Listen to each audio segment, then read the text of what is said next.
Bonsoir, chers parents. On va commencer officiellement la rencontre pour le programme Apostrophe. Alors, je vous explique le déroulement de la soirée. Je me nomme Marianne Lefebvre, je suis coordonnatrice du programme Apostrophe. Ça fait maintenant 8 ans que je travaille au sein du collège en tant qu'orthopédagogue et maintenant comme coordonnatrice également du programme. Ça me fait plaisir ce soir de vous présenter ma merveilleuse équipe avec laquelle je collabore et que je travaille tous les jours.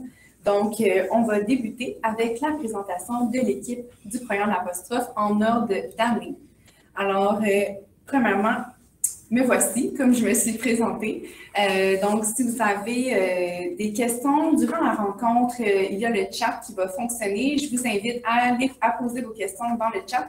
Et à la fin de la présentation, on va pouvoir répondre à vos questions en ordre de priorité. Donc, tout le long de la rencontre, vous pouvez les inscrire dans le chat et à la fin, on va avoir le plaisir de pouvoir y répondre.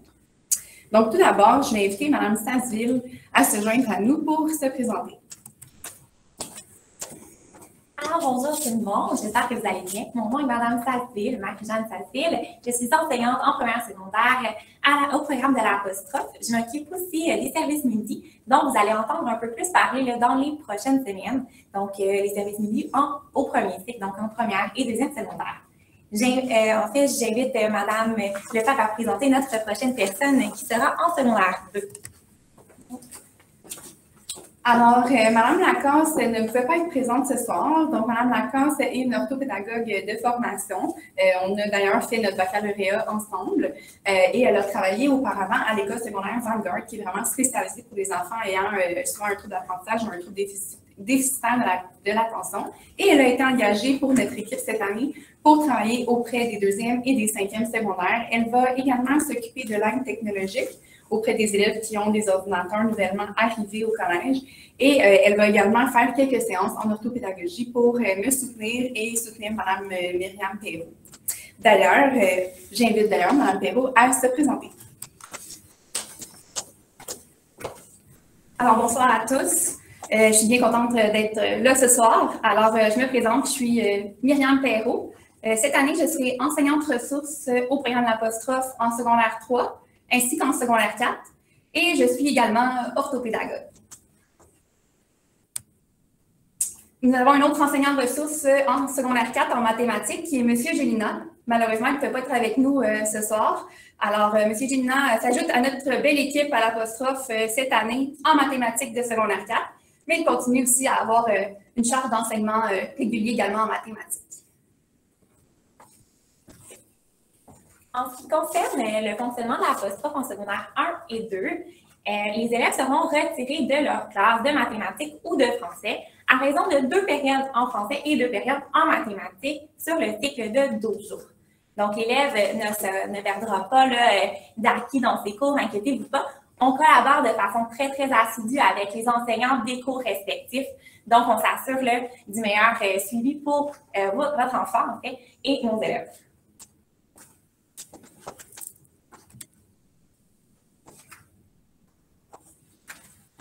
En ce qui concerne le fonctionnement en secondaire 3, c'est un petit peu différent par rapport au premier cycle du secondaire. Donc, dès le secondaire 3, les périodes d'apostrophe se font hors des périodes de français et de mathématiques, ce qui fait en sorte que l'élève a des périodes supplémentaires dans les deux matières. Donc, en secondaire 3, les élèves n'ont pas le cours Culture et citoyenneté québécoise, qui était anciennement le cours d'éthique et culture religieuse à leur horaire. À la place des 2 périodes, ils ont donc une période de mathématiques durant le cycle, ainsi qu'une période de français. Pour ce qui est du cours de CR, comme il n'est pas obligatoire pour le diplôme en 3e secondaire, c'est pour cette raison que les élèves sont retirés de ce cours. Ils l'auront par la suite en secondaire 4 et secondaire 5. Donc, il n'y a pas de souci, il n'y a pas d'impact en ce qui concerne l'obtention du diplôme pour ce cours. Aussi, il y a une période d'accompagnement en classe qui est dite volante, puisqu'elle pourra se faire dans différentes matières. Donc, ça pourrait être en français, en mathématiques, mais ça pourrait également avoir lieu en histoire si les élèves ont une question à développement à répondre. Donc, ça peut être un soutien aussi dans cette matière-là. Je suis en communication avec les enseignants fréquemment afin de déterminer, selon chaque cycle, quels sont les besoins pour déterminer quel est le mieux pour la période d'accompagnement chaque cycle. En 4e secondaire, Le fonctionnement est sensiblement le même. Toutefois, ils vont avoir le cours CCQ à leur horaire, les élèves. Alors maintenant, les périodes ont lieu durant les cours à option. Donc, l'élève en secondaire 4 a un cours à option, soit 5 cours à l'horaire sur une période de 12 jours. Parmi les 5 cours, il y en a 2 qui vont être à l'apostrophe, donc un en français, puis un cours en mathématiques. Alors, en ce qui concerne la 5e secondaire, l'apostrophe en 5e secondaire, les interventions se veulent pour cibler vraiment le français écrit parce qu'en 5e secondaire, il y a l'examen du ministère en rédaction. Donc, Mme Lacasse va articuler ces périodes pour vraiment cibler les stratégies d'écriture, s'assurer que les élèves comprennent bien le texte argumentatif. Les périodes c'est le même principe que la 4e secondaire, donc c'est durant les cours soit à option ou certains cours intégrés à l'horaire comme le cours d'aide financière et l'horaire peut varier selon le groupe de l'élève. Donc, c'est ainsi que ça s'articule pour la 5e secondaire. En ce qui concerne le fonctionnement des services au premier cycle, l'élève va se diriger dans son local de français ou de mathématiques comme à l'habitude. Les enseignantes ressources, donc Mme Lacasse et moi-même au premier cycle, iront directement chercher les élèves dans leur local et on se dirigera ensemble vers notre local d'apostrophe. Pour ce qui est des élèves de secondaire 3, 4 et 5, le fonctionnement est un petit peu différent. Alors, les élèves se rendent directement au local de l'apostrophe pour l'ensemble de la période. Par la suite, sachez que pour travailler en collaboration avec les enseignants, on communique très fréquemment avec eux. Et comme mes collègues l'ont précisé précédemment, il n'y a aucune matière à reprendre. Par contre, on s'entend que les élèves doivent quand même développer une certaine autonomie et si jamais ils veulent poser des questions à leurs enseignants concernant la période manquée, je les invite à les contacter soit par le biais du pluriportail ou encore par courriel.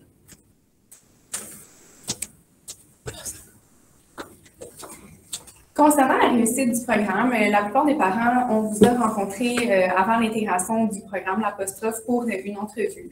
Donc, bien entendu, on a des attentes concernant nos élèves. Ce qui fait vraiment la clé du succès, c'est un travail de collaboration. Donc, autant pour les parents que la mobilisation de l'enfant, que la mobilisation de l'équipe. Le travail d'équipe, c'est prouvé, même scientifiquement, que l'implication des parents vient soutenir la réussite scolaire des enfants. Donc, c'est vraiment ce à quoi on s'attend de vous, chers parents, pour le programme l'apostrophe. En première et deuxième secondaire, le premier cycle de 12 jours est vraiment consacré à la communication avec les enseignants, à la communication avec l'élève et à l'observation en classe. Donc, les élèves restent en classe là, pour les 12 premiers jours et on intervient directement là, dans le milieu là, qui sera le milieu de vie de votre enfant pour toute l'année scolaire. Bien entendu, on veut qu'il se familiarise là, aussi avec les règles de ses enseignants, avec les autres collègues de sa classe, d'où l'importance là, de cette intégration là, en classe. Pour la 3e, 4e et 5e secondaire, les élèves reçoivent déjà les services de l'apostrophe, disons, à leur local d'apostrophe. Donc, les périodes ont déjà commencé. Donc, probablement, votre enfant a déjà vécu une période d'apostrophe depuis la rentrée. On tient à vous préciser que la meilleure façon de nous rejoindre, c'est par le pluriportail. Donc, c'est important d'activer votre compte et votre enfant a également cette semaine activé son propre compte pluriportail. Alors, voyez ça comme votre compte de banque. Donc, on ne partage pas le NIP de notre propre compte de banque à notre enfant. Chacun doit avoir son propre mot de passe et c'est par le biais du pluriportail que vous allez pouvoir obtenir la meilleure communication, la plus rapide et la plus efficace avec nous, mais également avec les professionnels et enseignants œuvrant auprès de votre enfant. Chacun des niveaux scolaires à l'apostrophe a son propre Google Classroom. Alors, sur le Classroom, votre enfant peut communiquer directement avec nous. C'est possible également de nous remettre des travaux s'il souhaite obtenir des commentaires. Pour ce qui est du Classroom, nous y déposons des rappels, parfois des aides-mémoires. On fait un rappel des stratégies également à utiliser. Donc, il y a pour ce qui est de la boîte de dépôt. Si votre enfant a des questions alors qu'il est en train de faire ses devoirs, il peut nous remettre un travail Parfois, si c'est avant la remise d'un travail important, il peut, quelques jours avant, nous déposer le travail pour obtenir notre rétroaction avant la remise officielle. En ce qui concerne le plan d'intervention en première secondaire, il sera mis en place à la fin, en fait, au début de la deuxième étape, donc après la première étape, afin de laisser le temps à votre enfant de se familiariser avec son groupe, avec les routines, les règles de l'école, les règles de ses enseignants. Bien entendu, malgré cela, les mesures qui étaient au plan d'intervention au primaire vont avoir quand même lieu d'être à l'école. Donc, il peut avoir accès, par exemple, à son ordinateur, malgré que le plan d'intervention à l'école ne soit pas encore actif. Pour rédiger ce plan d'intervention, je vais rencontrer en première secondaire votre enfant. Je vais également vous envoyer un Google Form pour connaître votre avis sur la question. Donc, pour cibler de façon plus appropriée les objectifs à mettre au plan d'intervention et les mesures aussi à y insérer. Donc, parfois, il y a des mesures qui ne seront pas renouvelées nécessairement par rapport aux primaires, hein, puisqu'elles ne sont peut-être pas autant efficaces et des nouvelles mesures pourraient aussi être ajoutées. Concernant les plans d'intervention pour les élèves des autres niveaux, donc les élèves qui étaient parmi nous auparavant, on fait une révision par année. Donc, l'enseignante ressource ou l'autre pédagogue qui s'occupe de votre enfant va être la personne qui va faire la révision du plan d'intervention. Le plan d'intervention se trouve au pluriportail. Bien qu'on le voudrait, on aimerait faire la rencontre avec vous et avec l'enfant, mais avec le nombre de plans d'intervention qu'on a au collège, ce n'est pas réaliste. Donc, comme Mme Sazville l'a précisé, on envoie un formulaire pour la création du plan d'intervention et par la suite, une fois qu'on le révise, on revoit votre enfant en équipe et on révise le plan d'intervention à savoir comment est-ce que l'objectif est non atteint, atteint, en progression pour chaque année. Et pour les élèves de la 5e secondaire, Mme Lacasse et moi, on va faire une révision en vue du cégep. Alors, sachez que les cégeps offrent des mesures adaptatives un peu différentes du secondaire. Je donne un exemple comme un scripteur. Parfois, dans les cours, c'est une mesure qui peut être mise en place. Donc, on adapte les mesures adaptatives selon les besoins de l'enfant s'il se dirige vers le cégep. Alors, on va être rendu à la période des questions. Donc, je vous invite à vous diriger dans le chat si jamais vous avez des questions et on va se faire un plaisir d'y répondre. Si vous avez une personne spécifique à qui vous voulez poser la question, je vous invite à diriger votre question vers cette personne ressource-là. On va aller lire. Oui. Je vais inviter Mme Sazville à lire la première question. Donc, notre première question, en secondaire 4, l'élève sera à l'apostrophe 2 jours par semaine sur 5 cours à option, si j'ai bien compris. C'est donc dire qu'il aura 3 cours d'option sur 5 seulement, ce qui fait qu'il manquera de la matière de ce cours chaque semaine. Cela compromet-il la réussite du cours à l'option? Alors, je laisse Mme Perrault, enseignante ressource en 4e secondaire, répondre. Une très bonne question. Alors non, je vous rassure, l'élève ne manque pas de matière. Les enseignants des cours à option sont avisés que les élèves ne sont pas présents durant 2 cours sur les 5, donc sur l'ensemble des cours. Alors, l'enseignant s'adapte pour ces élèves-là en ce qui concerne l'évaluation, puis la tâche qui est demandée également. C'est pas 2 périodes par semaine, c'est 2 périodes par 12 jours. Oui, également, comme c'est 2 périodes, je l'ai précisé, alors c'est 2 périodes par 12 jours pour ce qui est de l'apostrophe et non 2 périodes par semaine. Donc, c'est 2 périodes sur les 5 à option pour les 12 jours. Donc, on nous remercie. Pour l'instant, il n'y a pas d'autres questions dans le chat. Donc, si jamais vous avez des questions, n'hésitez pas, on est là pour ça. Alors, on va attendre un petit 2 minutes. S'il n'y a pas d'autres questions, on va vous souhaiter une agréable soirée. On vous remercie d'avoir pris le temps de vous libérer pour assister à cette rencontre qui est pour nous super importante.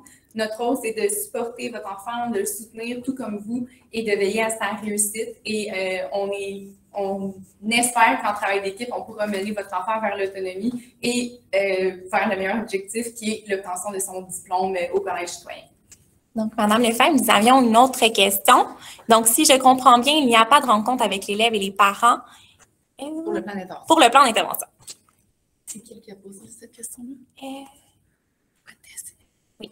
Donc, Madame Puentel, je crois bien vous replacer. Alors, pour le plan d'intervention, donc, on ne refait pas une rencontre avec le parent.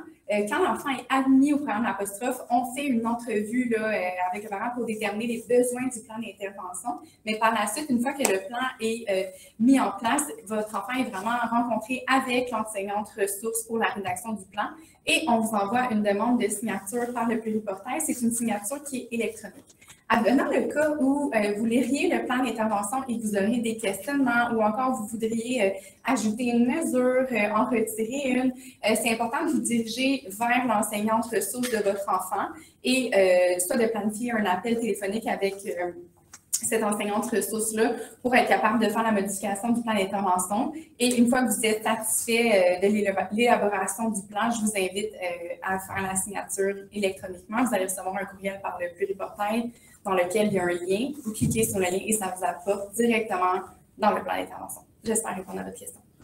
Oui, on se demandait en fait en secondaire 3 par quel cours, quel cours sautait, quel cours était retiré du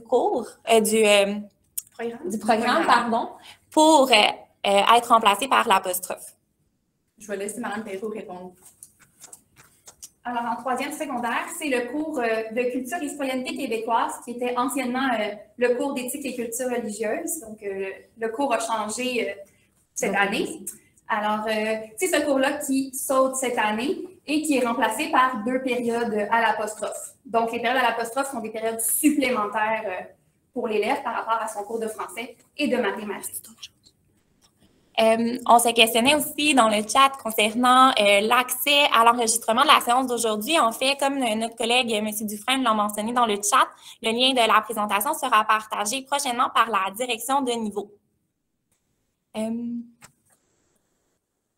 En secondaire 3, l'élève va donc obtenir moins de crédits que les élèves qui suivent le cours CCQ. Donc, on s'est questionné concernant le nombre de crédits.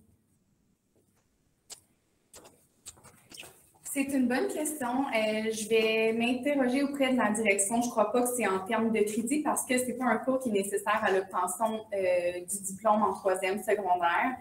En fait, les unités, donc quand on parle de crédit ou d'unités encore pour l'obtention du diplôme, je vais vous donner un exemple. Disons que le cours de culture, citoyenneté québécoise est obligatoire en 4e secondaire. Donc, l'élève se doit d'obtenir les crédits en 4e secondaire ou encore l'éducation physique de 5e secondaire. C'est comme ça que ça fonctionne pour l'obtention du diplôme. J'espère que je suis claire dans ma réponse. Donc, ils peuvent avoir comme une espèce d'effet, des fois, de déboulage.